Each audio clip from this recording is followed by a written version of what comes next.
સુરતમાં અડાજણ પોલીસે બાતમીના આધારે વોચ ગોઠવી અને એક્ટિવા ઉપર જઈ રહેલા 23 વર્ષીય શશાંક પટેલને મેફેડ્રોન ડ્રગ્સ સાથે દબોચી લીધો છે.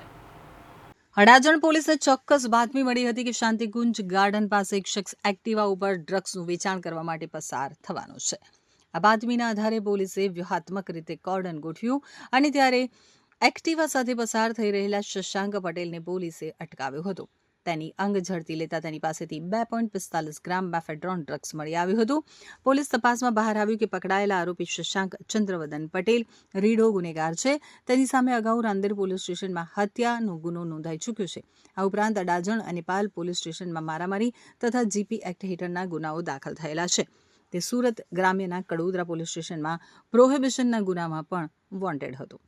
તો ડ્રગ્સ સપ્લાય કરનારા અન્ય 2 વોન્ટેડ જાહેર કરાયા છે. પોલીસની પ્રાથમિક પૂછપરછમાં અન્ય 2 નામો પણ સામે આવ્યા છે. શશાંક પટેલને ડ્રગ્સ પૂરું પાડનાર અથવા આ નેટવર્કમાં સામેલ પ્રતિક ડાભી અને અમરોલી કોસાડ આવાસમાં રહેતા દાનિશ નામના શખ્સોને પોલીસે વોન્ટેડ જાહેર કર્યા છે. પોલીસ હવે આ બંને શખ્સોના મૂળ રહેઠાણ અને તેમના નેટવર્ક સુધી પહોંચવા માટે ચક્રો ગતિમાન કર્યા છે.